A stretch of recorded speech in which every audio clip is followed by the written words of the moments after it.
La Bible en un an, la 36e journée, le livre de l'Exode, chapitre 21, verset 18, au chapitre 23, verset 13. Le livre des psaumes, chapitre 29, versets 1 à 11. Le livre des proverbes, chapitre 5, versets 1 et 2. L'évangile de Matthieu, chapitre 1, versets 1 à 25. Exode, chapitre 21.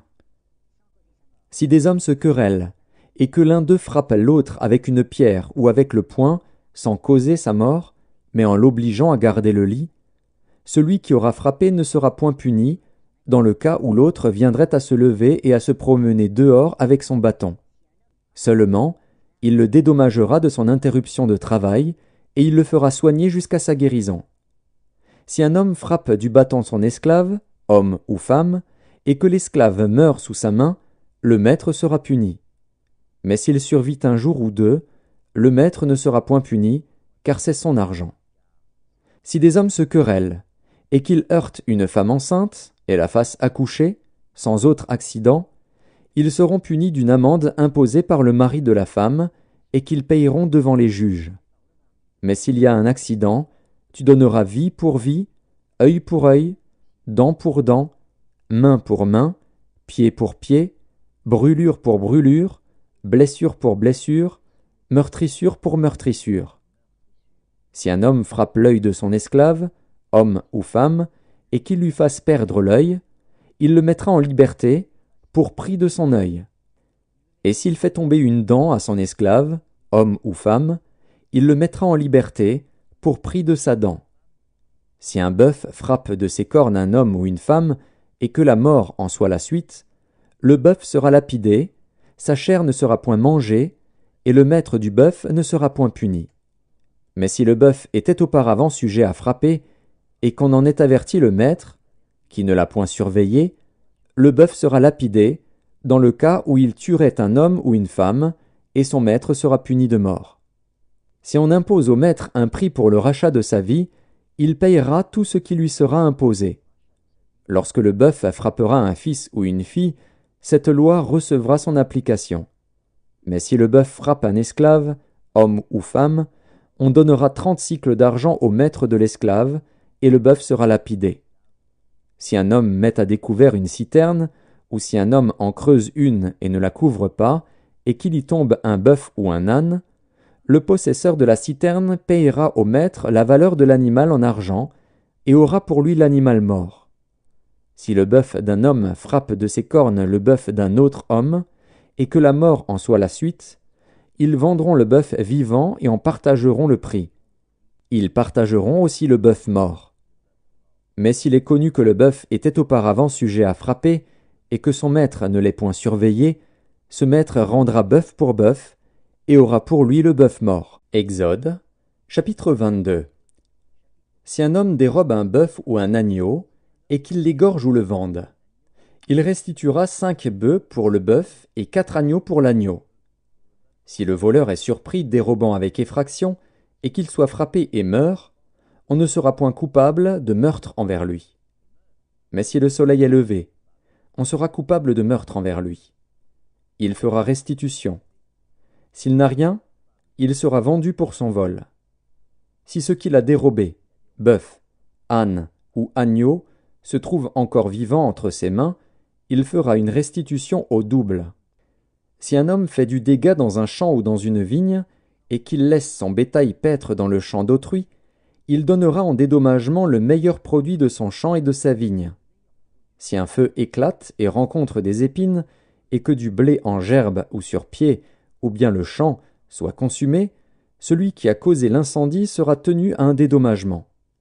Si un homme donne à un autre de l'argent ou des objets à garder, et qu'on les vole dans la maison de ce dernier, le voleur fera une restitution au double, dans le cas où il serait trouvé. Si le voleur ne se trouve pas, le maître de la maison se présentera devant Dieu pour déclarer qu'il n'a pas mis la main sur le bien de son prochain. Dans toute affaire frauduleuse concernant un bœuf, un âne, un agneau, un vêtement ou un objet perdu, au sujet duquel on dira « c'est cela », la cause des deux parties ira jusqu'à Dieu, celui que Dieu condamnera fera à son prochain une restitution au double. Si un homme donne à un autre un âne, un bœuf, un agneau ou un animal quelconque à garder, et que l'animal meure, se casse un membre, ou soit enlevé, sans que personne l'ait vu, le serment au nom de l'Éternel interviendra entre les deux parties, et celui qui a gardé l'animal déclarera qu'il n'a pas mis la main sur le bien de son prochain. Le maître de l'animal acceptera ce serment, et l'autre ne sera point tenu à une restitution.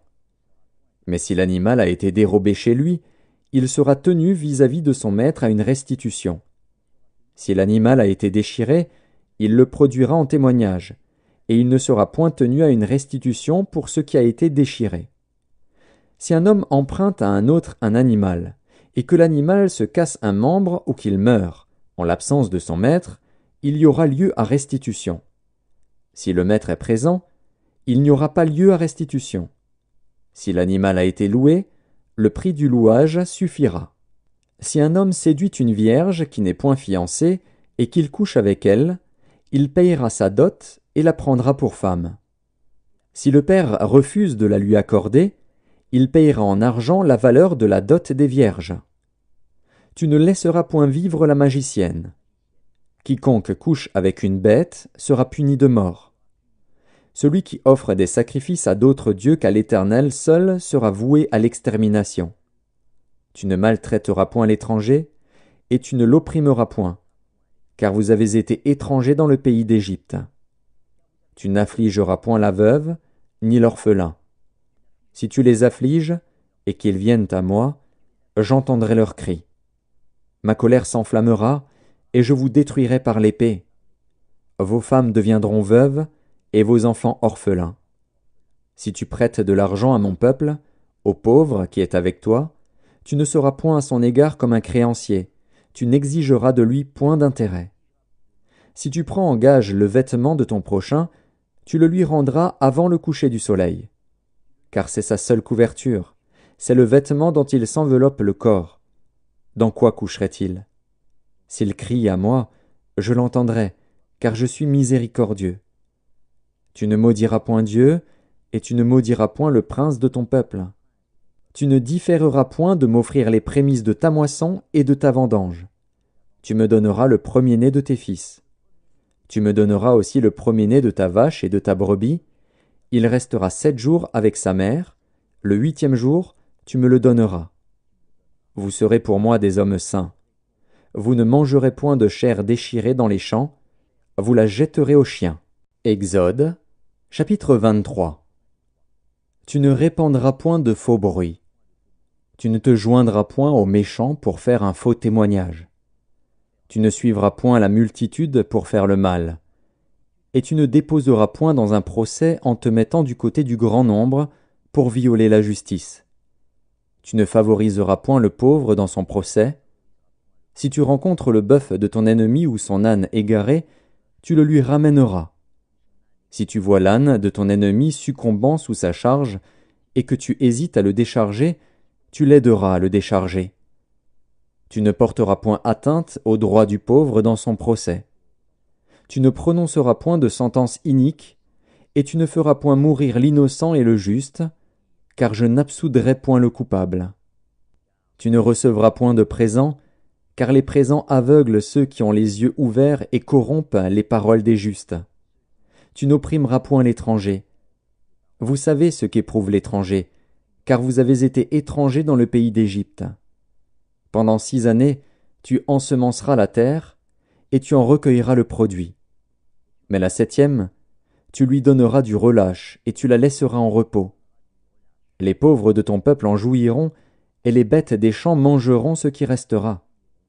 Tu feras de même pour ta vigne et pour tes oliviers. Pendant 6 jours, tu feras ton ouvrage. Mais le 7e jour, tu te reposeras, afin que ton bœuf et ton âne aient du repos, afin que le fils de ton esclave et l'étranger aient du relâche. Vous observerez tout ce que je vous ai dit, et vous ne prononcerez point le nom d'autre Dieu, qu'on ne l'entende point sortir de votre bouche. Psaume 29, psaume de David. Fils de Dieu, rendez à l'Éternel gloire et honneur. Rendez à l'Éternel gloire pour son nom. Prosternez-vous devant l'Éternel avec des ornements sacrés. La voix de l'Éternel retentit sur les eaux. Le Dieu de gloire fait gronder le tonnerre. L'Éternel est sur les grandes eaux.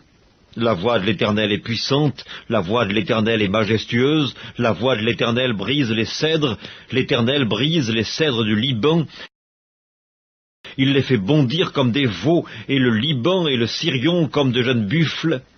La voix de l'Éternel fait jaillir des flammes de feu, la voix de l'Éternel fait trembler le désert, l'Éternel fait trembler le désert de Kadès. La voix de l'Éternel fait enfanter les biches, elle dépouille les forêts. Dans son palais, tous s'écrient « Gloire !» L'Éternel était sur son trône lors du déluge, l'Éternel sur son trône règne éternellement. L'Éternel donne la force à son peuple, l'Éternel bénit son peuple et le rend heureux. Livre des Proverbes, chapitre 5. Mon fils, sois attentif à ma sagesse, prête l'oreille à mon intelligence, afin que tu conserves la réflexion et que tes lèvres gardent la connaissance. Matthieu, chapitre 1er. Généalogie de Jésus-Christ, fils de David, fils d'Abraham. Abraham engendra Isaac. Isaac engendra Jacob. Jacob engendra Juda et ses frères. Juda engendra de Tamar Pharès et Zara. Pharès engendra Esrom. Esrom engendra Aram. Aram engendra Aminadab. Aminadab engendra Naasson. Naasson engendra Salmon. Salmon engendra Boaz de Rahab. Boaz engendra Obeb de Ruth. Obeb engendra Isaïe. Isaïe engendra David. Le roi David engendra Salomon de la femme d'Uri. Salomon engendra Roboam. Roboam engendra Abia. Abia engendra Asa. Asa engendra Josaphat. Josaphat engendra Joram. Joram engendra Osia. Osia engendra Joatam. Joatam engendra Achaz. Achaz engendra Ézéchias. Ézéchias engendra Manassé. Manassé engendra Amon. Amon engendra Josias.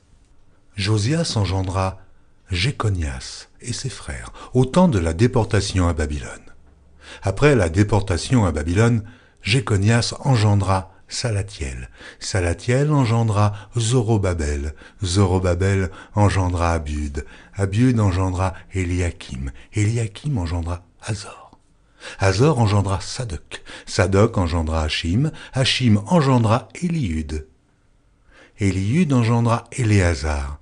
Éléazar engendra Mathan. Mathan engendra Jacob.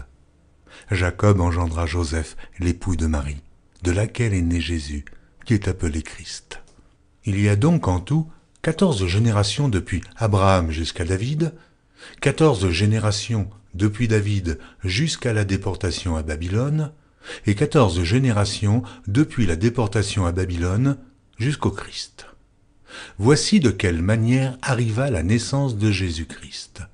Marie, sa mère, ayant été fiancée à Joseph, se trouva enceinte par la vertu du Saint-Esprit avant qu'ils eussent habité ensemble. Joseph, son époux, qui était un homme de bien et qui ne voulait pas la diffamer, se proposa de rompre secrètement avec elle.